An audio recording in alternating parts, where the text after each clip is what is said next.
মহাসপ্তমীর সাংস্কৃতিক অনুষ্ঠান।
না, এইটুকুন খুদে বাচ্চা, ওদের বয়স কত জানেন? সর্বকনিষ্ঠ যে তার বয়স 2.5 বছর, আর সর্বজ্যেষ্ঠ যে তার বয়স 4 বছর। ওরা রুচিরার আগামী দিনের সাংস্কৃতিক কর্মকাণ্ডের নিয়ন্তা। ওদের তো আমাদের অভিনন্দিত করতে হয়। আমাদের পরের অনুষ্ঠান আমরা শুরু করছি, এদের মঞ্চে আহ্বান করছি, ওরা মঞ্চে আসুন। নীলাঞ্জনা ছাতি। গতকাল যে ধরনের অনুষ্ঠান হয়েছে এবং গতকাল আমাদের যে অভিজ্ঞতা হয়েছে, সেই অভিজ্ঞতা থেকে আমরা উত্তরণের চেষ্টা করছি। আপনাদের ধৈর্যে আঘাত করব না। ধন্যবাদ। করি এবারও যখন অজিতদা বললেন আমাদের বিয়ের 20 বছর এবার হয়ে গেছে, সুতরাং শুধু স্বামী স্ত্রী আর করা গেল না, কন্যাকেও এই প্রকল্পের অন্তর্গত করতেই হলো, কারণ এখন সংসার মানে প্রথমে কন্যা, তারপরে আমরা। আমাদের শ্রুতি নাটক আজকে মূলত হাসির নাটক, দুটি হাসির নাটক। প্রথমটি রবীন্দ্রনাথের ব্যঙ্গ কৌতুক এবং পরেরটি বিমল করের লেখা এবং পরবর্তীতে উর্মিমালা বসুর নাট্যরূপ বিচিত্র প্রেম। শুরু করছে আমাদের প্রথম নিবেদন, রবীন্দ্রনাথ ঠাকুরের চিন্তাশীল।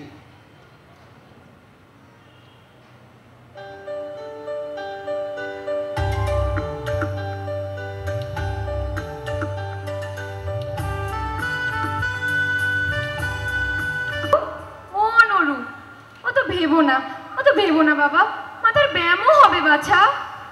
আচ্ছা মা, বাছা শব্দের ধাতু কি বলো দেখি? কি জানি বাপু। বৎস। আজ তুমি বলছো বাছা, 2000 বৎসর আগে বলতো বৎস। এই কথাটা একবার ভালো করে ভেবে দেখো দেখি মা। কথাটা বড় সামান্য নয়। এ কথা যতই ভাববে ভাবনার শেষ হবে না।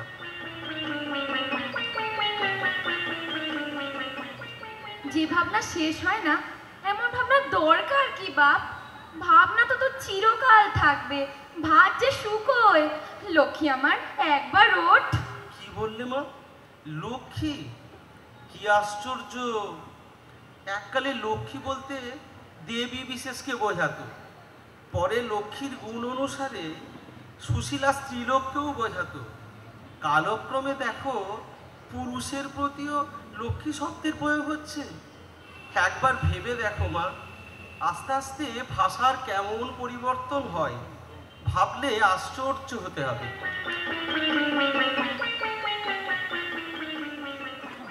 আমার কি আর কোনো ভাবনা নেই নরু? আচ্ছা তুই তো এত ভাবিস, তুই বল দেখি, এসব বাজে ভাবনা নিয়ে থাকা ভালো? সকল ভাবনারই তো সময় আছে। এ কথাটা বড় গুরুতর মা। আমি হঠাৎ এর উত্তর দিতে পারবো না। এটা কিছুদিন ভাবতে হবে, ভেবে পরে বলবো। আমি যে কথাই বলি তোর ভাবনা তাতে কেবল বেড়েই ওঠে, কিছুতেই আর কমে না। কাজ নেই বাপু, আমি আর কাউকে পাঠিয়ে দিই।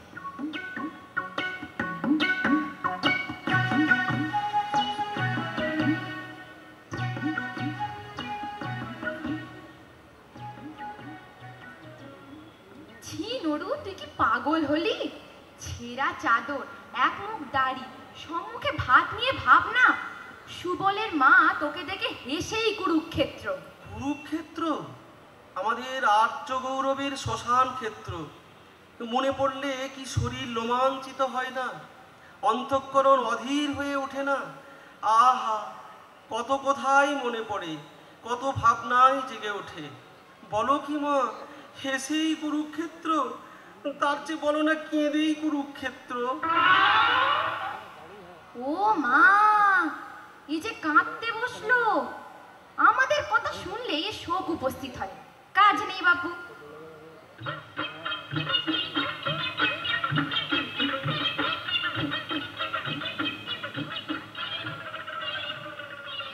ও নরু, সূর্য যে অস্ত যায়।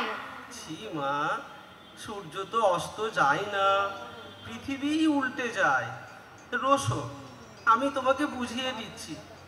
এই একটা গোল জিনিস কোথাও নেই? এই তোমার মাথা আছে, মুন্ডু আছে। কিন্তু মাথা যে বদ্ধ, মাথা যে ঘোরে না। তোমারই ঘোরে না বাছা, তোমার রকম সকম দেখে পাড়া শুদ্ধ লোকের মাথা ঘুরছে। নাও, আর তোমায় বোঝাতে হবে না। এদিকে ভাত জুড়িয়ে গেল, মাছি ভন ভন করছে। ছি মা, এটা তুমি উল্টো কথা বললে।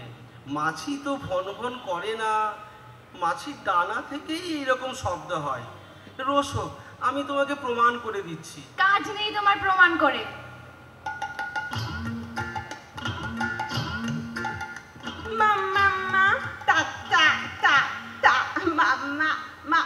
জাদু, তোমার মামাকে দণ্ডবত করো।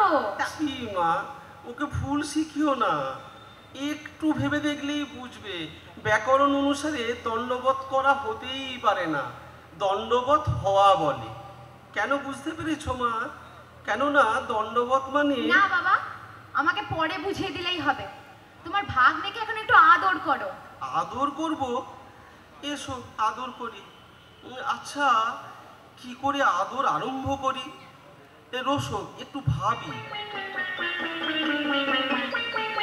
আদর করবি, তাতেও ভাবতে হবে নড়ু। ভাবতে হবে না মা, বলো কি? ছেলেবেলাকার আদরের উপর ছেলের সমস্ত ভবিষ্যৎ নির্ভর করে, তা কি জানো? ছেলেবেলাকার এক একটা সামান্য ঘটনার ছায়া বৃহৎ আকার ধরে আমাদের সমস্ত যৌবনকালকে, সমস্ত জীবনকে আচ্ছন্ন করে রাখে। এইটা যখন ভেবে দেখা যায়, তখন কি ছেলেকে আদর করে একটা সামান্য কাজ বলে মনে করা যায়? এইটা একবার ভেবে দেখো মা। থাক বাবা, সে কথা আর একটু পরে ভাববো। এখন তোমার ভাগ্নেটির সঙ্গে দুটো কথা কও দেখি। ওদের সঙ্গে এমন কথা কওয়া উচিত যাতে ওদের আমোদ এবং শিক্ষা দুই হয়। আচ্ছা হরিদাস, তোমার নামের সমাস কি বলো দেখি? আমি আমি জমা খাবো, আমি জমা খাবো। দেখো দেখি বাচ্চা, ওকে এইসব জিজ্ঞেস করো কেন? ও কি জানে? না, ওকে এই বেলা থেকে এই রকম করে অল্পে অল্পে মুখস্থ করিয়ে নেব। না বাবা, কাজ নেই তোমার আদর করে। বাবা, আমায় কাশি পাঠিয়ে দে, আমি কাশিবাসী হব। তাহা যাও না মা, তোমার ইচ্ছে হয়েছে, আমি বাধা দেব না। নড়ু আমার সকল কথাতে ভেবে অস্থির হয়ে পড়ে। এটাতে তো বড় বেশি ভাবতে হলো না। তাহলে তো আমায় মাসে মাসে কিছু টাকার বন্দোবস্ত করে দিতে হবে। এ সত্যি নাকি? তাহলে আমাকে আর কিছুদিন ধরে ভাবতে হবে। এ কথা নিতান্ত সহজ নয়। আমি এক সপ্তাহ ভেবে পরে বলবো। না বাবা, তোমায় আর ভাবতে হবে না, আমার কাশি গিয়ে কাজ নেই।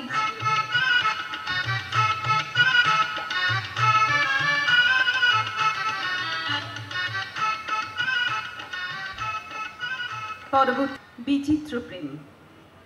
মূল রচনা বিমল কর, নাট্যরূপ উর্মিমালা বসু, নাটক বিচিত্র প্রেম।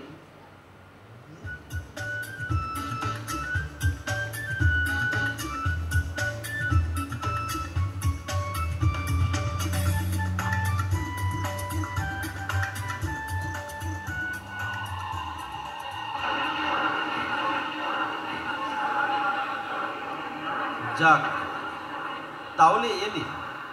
আমি তো ভেবেছি তুমি আসবেই না। কাজকর্ম সেরে আসবো না?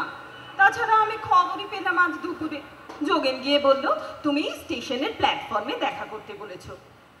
এত জায়গা থাকতে এই প্ল্যাটফর্ম তোমার মাথায় এলো কেন জানি না বাবা। বাড়ি থেকে কি কম দূর? এই প্ল্যাটফর্মই ভালো, অনেক মালগাড়ি যাচ্ছে, দু পা এগিয়ে গলাটা বাড়িয়ে দিলেই হলো। আহা, কি কথা রে। তোমার মার খবর কি? মা ভালো হয়ে গেছে জানো, তবে বেশ গম্ভীর গম্ভীর, কথাবার্তা বেশি বলে না। বেশি বলে না? না না একদম বলে না? না। হ্যাঁ, ওটা কেরোসিন তেলের এফেক্ট মনে হয়। এখনো স্টোমাক থেকে তেলের গন্ধ উঠছে।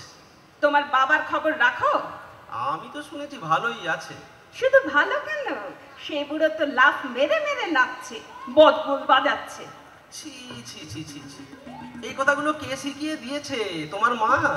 আমার মা যা শিখিয়েছে, তোমার বাবা তোমাকে ঢের ঢের বেশি শিখিয়েছে। আমার বাবার সম্পর্কে একটা রেসপেক্টও কি তোমার থেকে আশা করতে পারি না? নিজের শ্বশুর, তার সম্পর্কে কি কথাবার্তা, পুরো লাভ মেরে নাচছে, বগল বাজাচ্ছে, এইসব কথা ভদ্রলোকে কানে শুনতে পারে? তোমার বাবা আমার শ্বশুর বলে গেছে আমার, ওনার বাবা আমার শ্বশুর। তোমার বাবা আমার ইয়ে মানে আমার বাবা তোমার শ্বশুর নয়? না। হ্যাঁ, অফিসিয়ালি হয়তো নয়, কিন্তু আনঅফিসিয়ালি তো বটে। মোটেও না, অমন লোককে আমি কোনোদিন শ্বশুর করবো না। একটা 70 বছরের বুড়ো দুটো ঘুমের বড়ি খেয়ে ন্যাকামি করে বাড়ি মাথায় তুললো, ওই রকম লোককে আমি শ্বশুর করবো? কোনোদিন না। আমার বাবার সম্পর্কে তুমি যাতা বলছো। 70 বছরের বুড়ো কখনো নয়, বড়জোর মেরে কেটে 65 কি 66 হবে। একই কথা। আর ন্যাকামি করার জন্য তো কেউ আর স্লিপিং ট্যাবলেট খায় না। সে আর কি আমি জানি না, ভীমরতি হলে খায়। সে তোমার মাও তো কেরোসিন তেল খেয়েছিল। তোমার মা কিছু কচি খুঁকি নয়, তার বয়সটাও 60-এর কাছাকাছি। তাহলে আমি বলতে পারি যে তোমার মা ন্যাকামি করে কেরোসিন তেল খেয়েছিল। আমার মাকে তুমি ছেড়ে কথা কবে বলেছো? প্রথম থেকেই তো যা তা বলছো তুমি। তুমি বলনি মার স্টমাক থেকে এখনো কেরোসিন তেলের গন্ধ উঠছে? আমার অন্যায় হয়ে গেছে। হয়েছেই তো। আমার মাথা ঠিক আছে, কটা দিন কি যাচ্ছে বলো তো? তুমি একটু বুঝে দেখো, তোমার মা যদি আগে কেরোসিন তেল না খেত, আমার বাবা মোটেই স্লিপিং ট্যাবলেট খেত না। এই কেলেঙ্কারি শুরু তোমার মা করেছে, আমার বাবা নয়। আমার মা কেরোসিন খেয়েছিল তোমার বাবার জন্য। তোমার বাবা দোতলার বারান্দায় এসে আমার মাকে শুনিয়ে শুনিয়ে গালাগাল দিত, বলতো ছেলে চোর, ডাইনি, সর্বনাশিনী। আমার মার জিভ নাকি মা কালীর মতো লক করছে।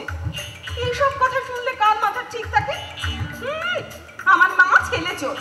তুমি কোন রাজপুত্র হে যে তোমাদের ওই ধ্যাক ধারে 1.5খানা বাড়ির লোভে আমার মা তোমাকে চুরি করবে? নিজেকে তুমি কি ভাবো, রাজপুত্র? ওই তো চেহারা, বিদ্যে তো বিকম, চাকরি করো ব্যাংকের কেরানি। তোমার মতো রাজপুত্তুর আমাদের এই শহরে গড়াগড়ি যাচ্ছে, বুঝেছো?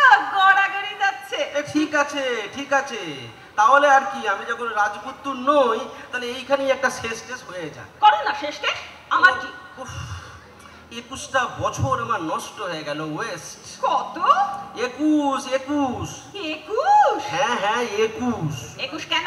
21 কেন আবার বলছো? 21 কেন? তোমার 5-6 বছর থেকে ধরছি, এই এখন 26।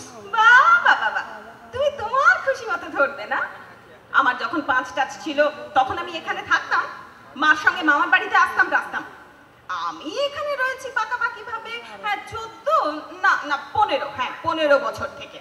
21 থেকে 10 বাদ দাও, তাহলে হাতে থাকছে 11 বছরের সম্পর্ক বলতে পারো।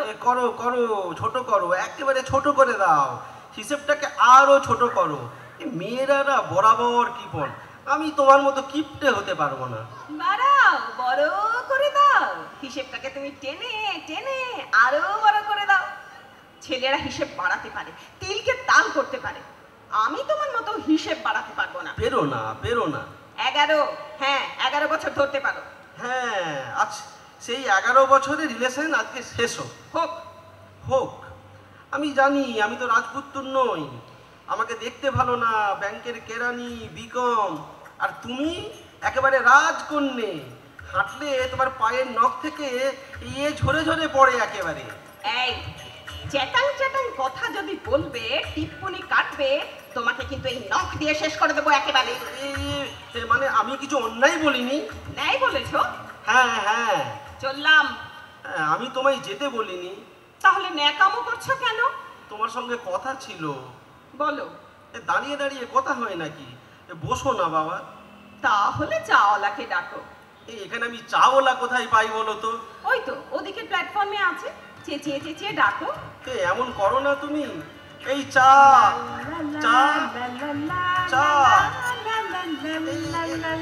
লালা আসছে কোত্থেকে? এত ফুর্তি আসছে কোত্থেকে? এত ফুর্তি কি করে পাচ্ছ আমি বুঝতে পারছি না। বুঝতে পারছো না?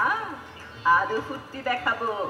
তোমার যতই ফুর্তি হোক, আমার হচ্ছে না, আমি মরে যাচ্ছি। কেন?